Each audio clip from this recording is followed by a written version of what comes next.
आलाय त्याच्यामध्ये काय लिहिण्यात होतं, काय स्पष्टीकरण? आपल्याकडे आज ससून हॉस्पिटलचा एक पूर्वी काळा 2 दिवसापूर्वी अहवाल आला होता. आज आपण काही क्वेरीवरती परत पाठवून तो अहवाल परत मागवला होता. आज त्यांचा अहवाल आपल्याकडे आलेला आहे.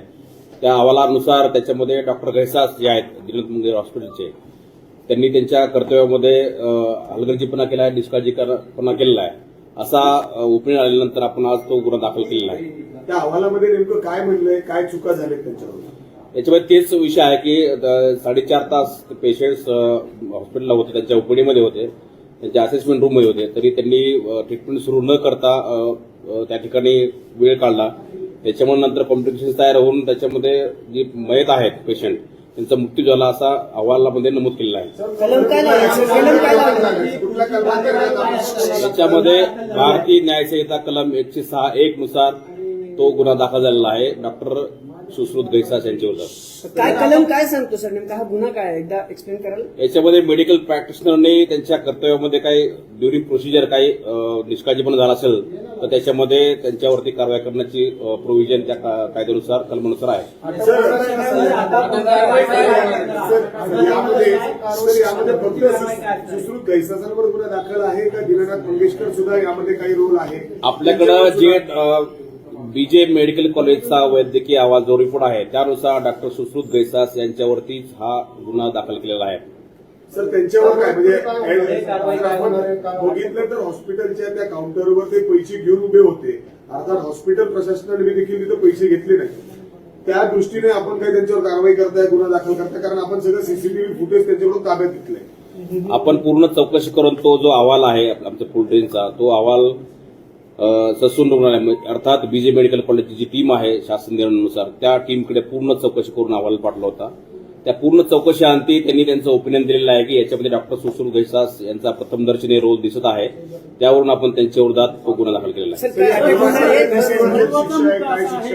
तुम्ही पोलीस प्रोटेक्शन दिलं होतं डॉक्टर घैसासांना, मग अटक करणार आहेत का किंवा नेमकं पुढची प्रक्रिया काय असणार आहे? कायद्यानुसार जे पुढची प्रक्रिया अपेक्षित आहे त्या सगळ्या गोष्टी पोलीस करतील.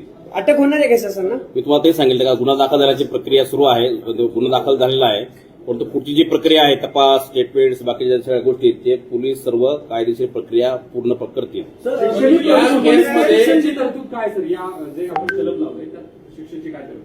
ते आपल्या सर्वांना तुम्ही जर गुगल जर केलं त्याच्यात सगळ्या तरतुदी मेन्शन केलेल्या आहेत.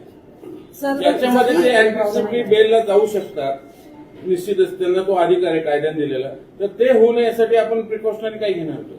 ज्या ज्या सगळ्या गोष्टी प्रिकॉशनरी म्हणून घ्यायची गरज आहे त्या सर्व गोष्टी पोलीस करतील. सर जरी सुश्रुत घैसासांनी ट्रीटमेंट दिली नसेल त्यांनी ते या गुन्ह्यात दाखल होत असेल तरी मग दिनानाथ मंगेशकरच्या कुठल्याच डॉक्टरने त्या महिलेवर ट्रीटमेंट केली नाही म्हणून दिनानाथ वर गुन्हा दाखल होऊ शकतो का या अंतर्गत? याच्यामध्ये शासनाची प्रोसिजर आहे GR आहे 14चा, त्या GR नुसार जे आपल्याकडे रिपोर्ट्स आहेत सर्व हॉस्पिटलचे ते सर्व हॉस्पिटलचे रिपोर्ट्स आपण ससून हॉस्पिटलला पाठवले, म्हणजे बीजे मेडिकल कॉलेजला पाठवले. त्या अहवालानुसार त्यांनी सर्व त्यांची कमिटी बसते, कमिटीच्या ओपिनियननुसार याच्यामध्ये फक्त सध्या डॉक्टर सुश्रुत घैसास यांच्याविरुद्धचा रोल निष्पन्न झालेला आहे. त्यांचा हलगर्जीपणा किंवा निष्काळजीपणा या ठिकाणी चौकशीच्या अहवालामध्ये ओपिनियन जे आहे मेडिकल ओपिनियन त्याच्यामध्ये निष्पन्न झालेला आहे. त्या रोलनुसार आपण तो आज गुन्हा दाखल केलेला आहे.